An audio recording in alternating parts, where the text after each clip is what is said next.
Assalamualaikum warahmatullahi wabarakatuh. Bagaimana kabarnya anak-anak? Semoga kalian dalam keadaan sehat ya. Pagi ini kita akan belajar tema 2 dengan muatan pelajaran ilmu pengetahuan alam dengan materi macam-macam sumber energi dan kegunaannya. Macam-macam sumber energi ini yang pertama ada matahari, kemudian air, udara, listrik, minyak bumi, dan juga makanan. Anak-anak hebat, ayo kita cari tahu manfaat dan kegunaan sumber energi. Yang pertama adalah energi matahari. Energi ini dapat menghasilkan energi panas dan juga energi cahaya.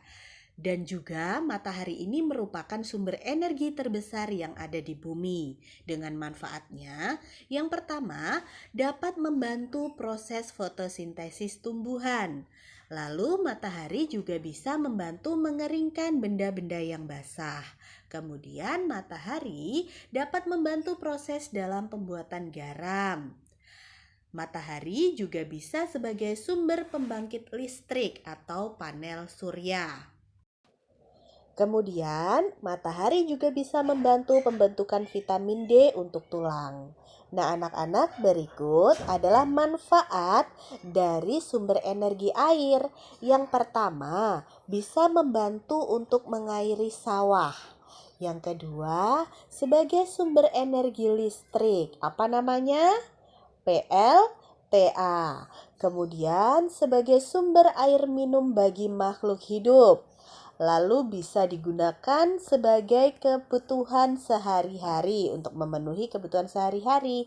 Contohnya untuk mandi, mencuci baju, mencuci piring, dan lain-lain. Sumber energi yang ketiga adalah angin. Angin dapat dimanfaatkan sebagai sumber energi listrik.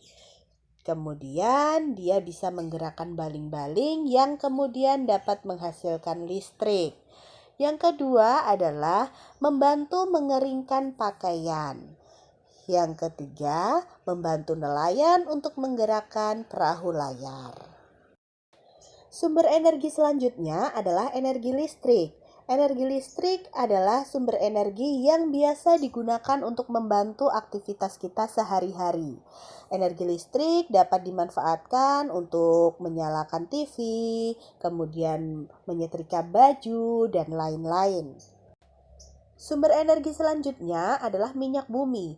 Minyak bumi ini biasa kita gunakan sebagai bahan bakar kendaraan. Lalu yang terakhir ada sumber energi makanan. Makanan biasa dapat membantu kita dalam beraktivitas sehingga kita bisa beraktivitas seperti biasanya.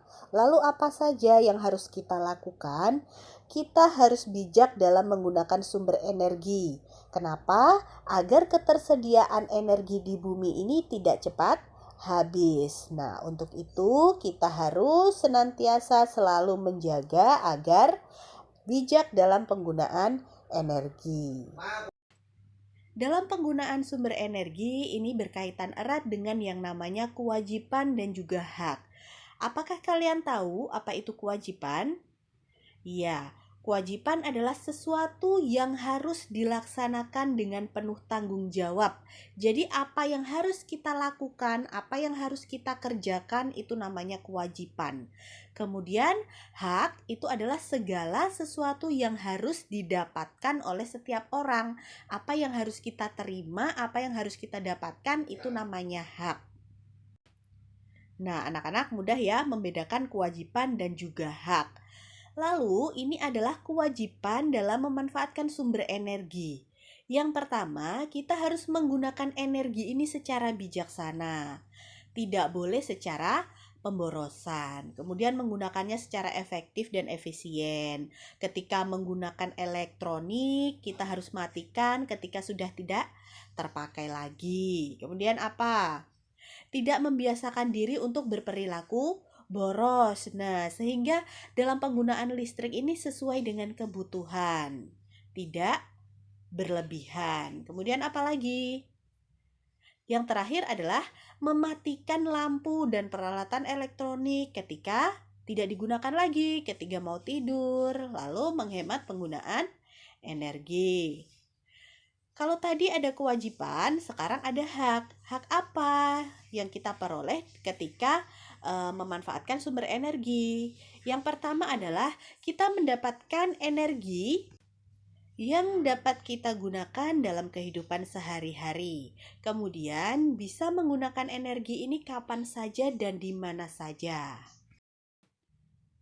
Anak-anak, dalam pelaksanaan hak dan kewajiban ini harus kita lakukan dengan seimbang. Mengapa? Karena hal tersebut bertujuan agar energi yang ada di dunia ini dapat digunakan sampai kapanpun. Kemudian, apa yang terjadi kalau hak dan kewajiban ini tidak dilaksanakan secara seimbang? Maka hal tersebut akan terjadi sebuah bentuk kekacauan. Terima kasih anak-anak sudah menyaksikan video pada kali ini.